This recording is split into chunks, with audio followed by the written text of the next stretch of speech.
Perang Padri terjadi di tanah Minangkabau, Sumatera Barat pada tahun 1821 sampai 1837. Perang Padri sebenarnya merupakan perlawanan kaum Padri terhadap dominasi pemerintah Hindia Belanda di Sumatera Barat. Perang ini bermula dari adanya pertentangan antara kaum Padri dengan kaum adat dalam masalah praktik keagamaan. Pertentangan itu dimanfaatkan sebagai pintu masuk bagi Belanda untuk campur tangan dalam urusan Minangkabau. Orang-orang yang melakukan gerakan pemurnian ajaran Islam di Minangkabau ini sering dikenal sebagai kaum Padri. Dalam melaksanakan pemurnian praktik ajaran Islam, kaum Padri menentang praktik berbagai adat dan kebiasaan kaum adat yang memang dilarang dalam ajaran Islam, seperti berjudi, menyabung ayam, dan minum minuman keras. Kaum adat yang mendapat dukungan dari beberapa pejabat penting kerajaan menolak gerakan kaum Padri. Terjadilah pertentangan antara kedua belah pihak dan timbullah bentrokan antara keduanya. Fase pertama terjadi pada tahun 1821 sampai 1825. Pada fase pertama, kaum Padri menyerang pos-pos dan pencegatan terhadap patroli-patroli Belanda. Bulan September 1821, pos-pos Simawang menjadi sasaran serbuan kaum Padri. Begitu juga dengan pos-pos lain seperti Soli Air dan Cipinang. Pasukan Padri menggunakan senjata-senjata tradisional seperti tombak dan parang, sedangkan Belanda dengan kekuatan 200 orang serdadu, ditambah sekitar 10.000 pasukan orang pribumi, termasuk juga kaum adat. Belanda menggunakan senjata-senjata lebih modern seperti meriam dan senjata api lainnya. Tuanku Pasaman dengan sisa pasukannya kemudian mengundurkan diri ke Lintau.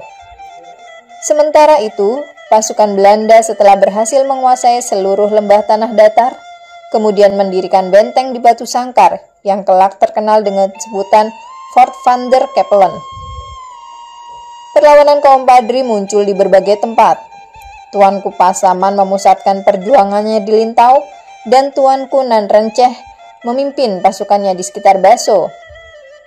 Pasukan Tuanku Nan Renceh kemudian menghadapi pasukan Belanda di bawah pimpinan Kapten Govinet.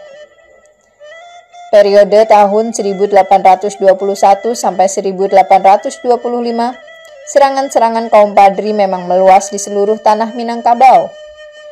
Bulan September 1822, kaum Padri berhasil mengusir Belanda dari Sungai Puar, Guguk Sigandang, dan Tajong Alam.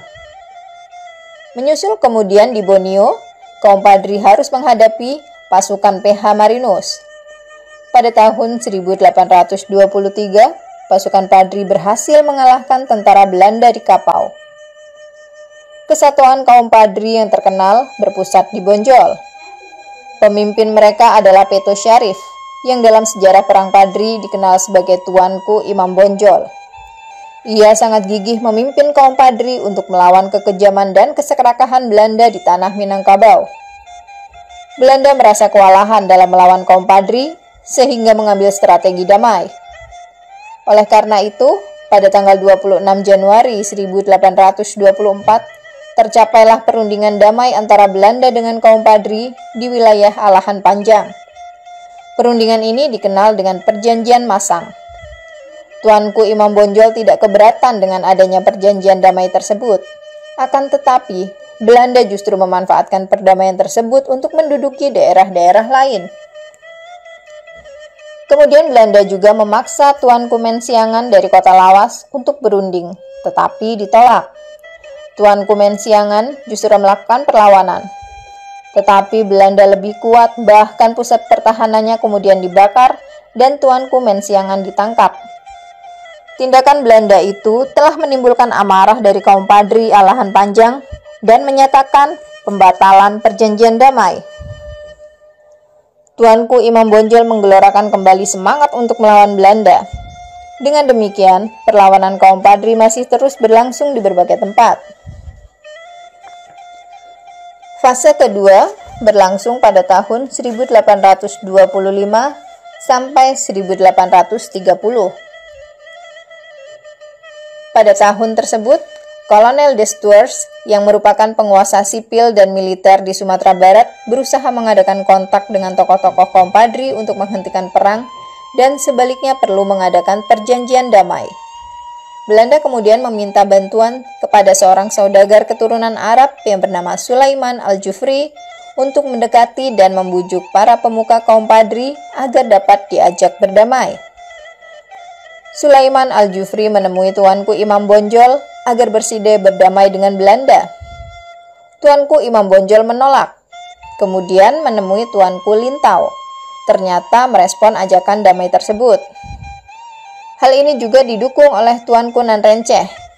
Itulah sebabnya pada tanggal 15 November 1825 ditandatangani Perjanjian Padang. Isi Perjanjian Padang itu antara lain adalah sebagai berikut. Pertama, Belanda mengakui kekuasaan pemimpin Padri di Batu Sangkar, Saruaso, Padang Guguk Sigandang, Agam, Bukit Tinggi, dan menjamin pelaksanaan sistem agama di daerahnya. Kedua, kedua belah pihak tidak akan saling menyerang. Ketiga, kedua pihak akan melindungi para pedagang dan orang-orang yang sedang melakukan perjalanan.